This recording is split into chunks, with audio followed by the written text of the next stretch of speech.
ഒടുവിൽ RCB കളി ജയിച്ചിരിക്കുകയാണ്. 7 match RCB തോറ്റു. എന്നിട്ടും അവർ തളർന്നില്ല. ഒടുവിൽ വിജയം നേടിയെടുത്തു. RCB ആരാധകർ ആവേശത്തിലാണ്. SRH പോലെ ഒരു വമ്പൻ ടീമിനെയാണ് RCB തോൽപ്പിച്ചിരിക്കുന്നത്. SRH എപ്പോഴും 250 റൺസ് എടുക്കാറുണ്ട്. അത്രയ്ക്കും വെടിക്കെട്ട് ബാറ്റ്സ്മാൻമാരാണ് അവരിൽ. എന്നിട്ടും RCB കളി ജയിച്ചു. ഇന്ന് ജയിച്ച് ഡുപ്ലസി പറഞ്ഞ കാര്യമാണ് നമ്മൾ ഇന്നത്തെ വീഡിയോയിൽ നോക്കുന്നത്. ഇതുപോലത്തെ IPL ന്യൂസിന് വേണ്ടി ഈ ചാനൽ മറക്കാതെ സബ്സ്ക്രൈബ് ചെയ്യൂ.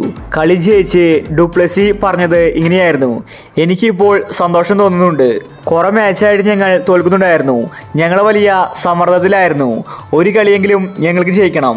അതിനുവേണ്ടി ഞങ്ങൾ രണ്ടും കൽപ്പിച്ചാണ് ഇന്ന് വന്നത്. ഞങ്ങൾക്കറിയാം ഇപ്രാവശ്യം ഞങ്ങൾ പ്ലേ ഓഫിലെത്തില്ല. എങ്കിലും ഒരുപാട് മാച്ച് ഞങ്ങൾക്ക് ജയിക്കണം. ഈ IPL ഒരുപാട് മികച്ച ടീമുകളുണ്ട്. എനിക്ക് തോന്നുന്നത് ഇപ്രാവശ്യം രാജസ്ഥാൻ കപ്പ് നേടുമെന്നാണ്. അതുപോലത്തെ പ്രകടനമാണ് അവർ കാഴ്ചവെക്കുന്നത്. സഞ്ജു മികച്ച ക്യാപ്റ്റൻസി പുറത്തെടുക്കുന്നുണ്ട്. അതാണ് അവരുടെ വിജയ രഹസ്യം. ഞങ്ങളും അവരെ പോലെ മികച്ച കളി കാഴ്ചവെക്കാൻ ആഗ്രഹിക്കുന്നുണ്ട്. ഇത് ഞങ്ങളുടെ തുടക്കം മാത്രമാണ്.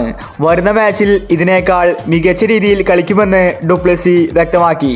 RCB പോലും പറയുന്നു രാജസ്ഥാനാണ് മികച്ച ടീമെന്ന്. ഒരുവിധം എല്ലാ മാച്ചിലും രാജസ്ഥാൻ ജയിച്ചിരിക്കുകയാണ്. ടേബിൾ ടോപ്പറായിട്ടാണ് ഇപ്പോൾ രാജസ്ഥാൻ നിൽക്കുന്നത്. RCB ഇന്ന് നാണം കെട്ട് തോൽക്കുമെന്നായിരുന്നു എല്ലാവരും കരുതിയത്. കാരണം എതിർ ടീം SRH ആണ്. അവരോട് RCB ജയിക്കില്ലെന്നത് ഉറപ്പായിരുന്നു. എന്നാൽ കോഹ്ലി കളി തിരിച്ചു. ഓപ്പണിംഗിൽ ഇറങ്ങി കോഹ്ലി അടിച്ചു കളിച്ചു. ഒടുവിൽ വിജയം നേടിയെടുക്കുകയും ചെയ്തു. ഇന്നത്തെ മാച്ചിൽ ക്രെഡിറ്റ് കൊടുക്കേണ്ടത് രജിത് പരിഡാറിനാണ്. അദ്ദേഹത്തിന്റെ ബാറ്റിംഗ് ആണ് RCB ടീമിന് കൂറ്റൻ സ്കോർ സമ്മാനിച്ചത്.